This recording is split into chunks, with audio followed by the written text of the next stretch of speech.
Former Trump trade advisor, little Petey Navarro, his trial started today.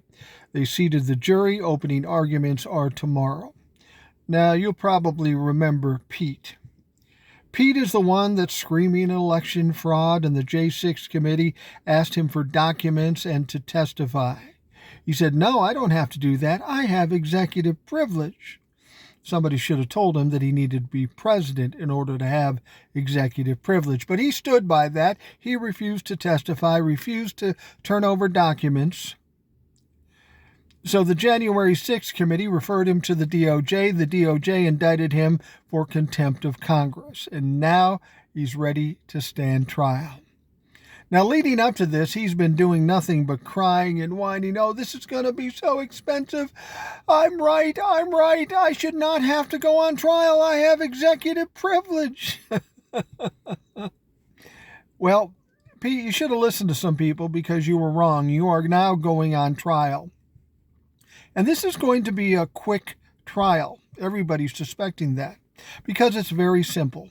He's being charged for contempt of court, for not turning over documents, not testifying.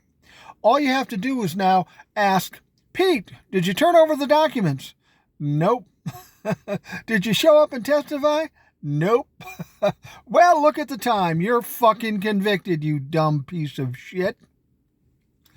Pete's not going to do well because he says he's representing himself because it's so expensive.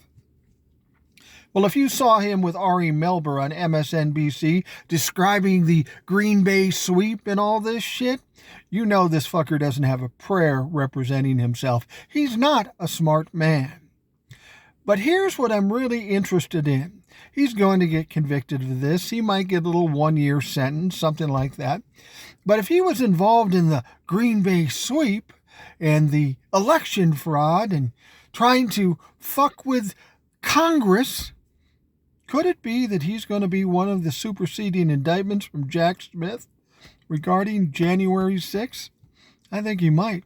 I think this may be the least of Petey Navarro's fucking problems. I hope he has a miserable week. I hope he gets convicted, and I hope he spends some time in jail.